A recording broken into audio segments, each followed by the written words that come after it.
Welcome to ब्रैग्मा beyond basic BMS. I am doctor Javed और मैं आपको इस चैनल पे रोग निदान पढ़ाऊंगा, बिल्कुल सिंपल लैंग्वेज, कंसेप्ट बेस्ड और क्लिनिकल अप्रोच के साथ। तो आज हम पढ़ने वाले हैं पेपर 1 का चैप्टर 5, उपक्षय और अनुक्षय के बारे में। इस चैप्टर की अगर मार्किंग डिस्ट्रीब्यूशंस की बात करें तो इस चैप्टर से एमसीक्यू और शॉर्ट आंसर क्वेश्चंस पूछे जाते हैं। अगर बात करें हमारा फर्स्ट टॉपिक दैट इज उपक्षय की परिभाषा एवं महत्व। मॉडर्न मेडिसिन में जिस प्रक्रिया को थेरेपेटिक टेस्ट कहा जाता है, आयुर्वेद में उसे क्या कहते हैं? उपचय कहते हैं। जब किसी रोग के लक्षण स्पष्ट न हो तो उस अज्ञात व्याधि को पहचानने के लिए वैद्य क्या करता है? औषधि अन्य विहार का प्रयोग करता है।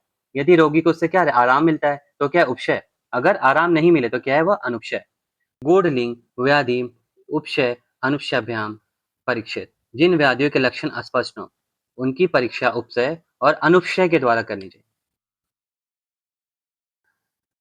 तो आचार्य चरक और वाग्भट ने उपचय को इस प्रकार डिफाइन किया: हेतु व्याधि विपर्तस्य अविपर्तस्य अर्थकारिणाम औषध अन्य विहाराणाम उपयोगम सुखावहम विद्यात उपशम व्याधि स सत्यम इति स्मृत। अर्थात हेतु व्याधि, हेतु व्याधि दोनों के विपरीत काम करने वाले या इनके विपरीत अर्थकारी औषधि अन्न विहार का उपयोग करने पर यदि रोगी को आराम मिलता है तो उसे क्या कहेंगे? उपचय कहते हैं। आयुर्वेद में उपचय को क्या कहते हैं? आयुर्वेद में उपचय को हम साथ में मॉडर्न में सूटेबिलिटी भी कहा गया। उपचय का सीधा अर्थ क्या है? जिससे चीरकाल मतलब लंबे समय तक सुख मिले। यदि किसी वस्तु को तुरंत आराम मिले लेकिन बाद में दुख दे, जैसे पित्तज प्यास में ठंडा पानी पीना, उसे उपचय नहीं माना जाएगा। अनुक्षय नॉन कंड्यूसिव टू हेल्थ। उपचय के ठीक विपरीत जो औसत अन्य विहार रोग को बढ़ा दे या रोगी को दुख दे उसे क्या कहते हैं? उसे अनुक्षय कहते हैं। इसे ही आयुर्वेद में असात्म्य या फिर व्याधि सात्म्य कहा गया। विपरीतो अनुपचय इति औषध औषध आदीनाम दुःखकरा उपयोगो अनुपचय इत्यर्थ। उपचय के विपरीत औषधि आदि का ऐसा उपयोग जो रोगी को कष्ट पहुंचाता है उसे क्या कहते हैं? उसे अनुपचय कहते हैं। उपचय के कितने भेद होते हैं? तो उपचय के 18 भेद होते हैं। ये मूल सिद्धांत है: समा समम समयति, समान से समान की वृद्धि, और विपरीतम विपरीत मतलब विपरीत से विपरीत की शांति। इन्हीं सिद्धांतों के आधार पर उपचय के 6 प्रकार और उनके अवान्तर 18 भेद। मुख्य 6 प्रकार इस प्रकार है, दैट इज हेतु विपरीत, व्याधि विपरीत, हेतु व्याधि विपरीत, हेतु विपरीत अर्थकारी, व्याधि विपरीत अर्थकारी और हेतु व्याधि विपरीत अर्थकारी। इन सभी का प्रयोग 3 साधनों जैसे औषध अन्य विहार के माध्यम से किया जाता है। हेतु विपरीत मतलब रोग के कारण के विपरीत गुण वाले द्रव्य का प्रयोग।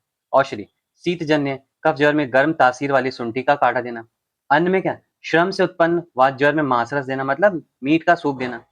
और विहार रात में जागने से बढ़ी हुई बात को शांत करने के लिए दिन में सोना मतलब दीवा सपन कराना।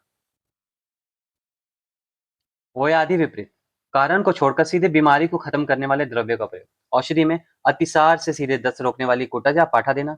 अन्न में अतिसार में मसूर की दाल का प्रयोग करना। और विहार में उदावर्त रोग में वायु को नीचे लाने के लिए प्रावन करना।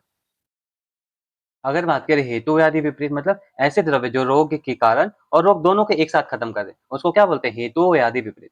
औषधि में तो वातज में क्या करते हैं? दसमूल का काढ़ा देते हैं। ये क्या करता है? वात का शमन भी करता है और सूजन भी घटाता है। अन्य में बात करें तो वातज और कफत गिराने में क्या तक्र का प्रयोग कराते हैं। और विहार में कफस तंद्रा को दूर करने के लिए रुका विहार और रात्रि जागरण कराते हैं। उसके बाद हेतु विपरीत अर्थकारी ऐसे द्रव्य जो दिखने में रोग के कारण जैसे समान हो परंतु काम उल्टा करें, उसको क्या बोलते हैं? दैट इज हेतु विपरीत अर्थकारी।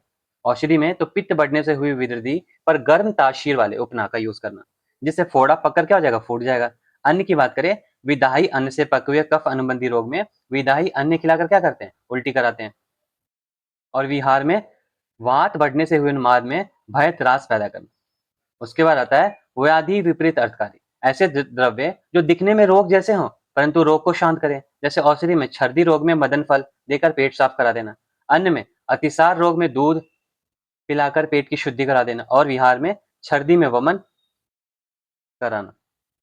उसके बाद उभय मतलब हेतु व्याधि विपरीत अर्थकारी ऐसे द्रव्य जो कारण और रोग दोनों दोनों के समान दिखे पर दोनों को नष्ट करे या फिर खत्म करे, उसको हम क्या बोलते हैं? उभय विपरीत अर्थकारी या फिर हेतु व्याधि विपरीत कारी।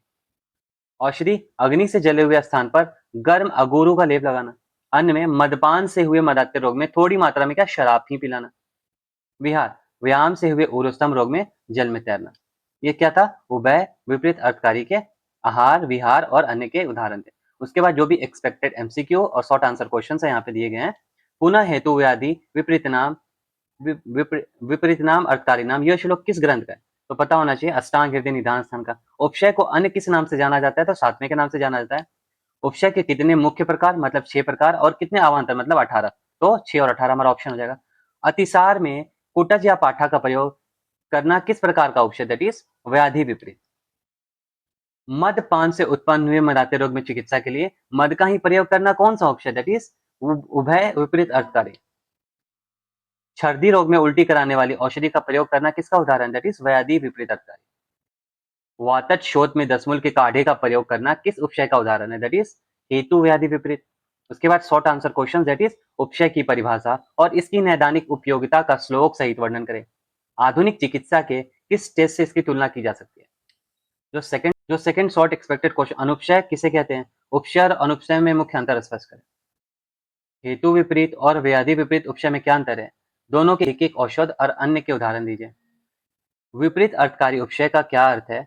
व्याधि विपरीत अर्थकारी उपशय का उदाहरण वर्णन करें। उपशय के 18 भेदों का वर्गीकरण किस आधार पर किया गया? उभय, हेतु, व्याधि विपरीत अर्थकारी, उपशय का अन्य और विहारण का उदाहरण दें। इस तरह से हमारा चैप्टर पूरा होता है। अगर ये लेक्चर आपको काम की लगी हो तो लाइक, शेयर एंड सब्सक्राइब।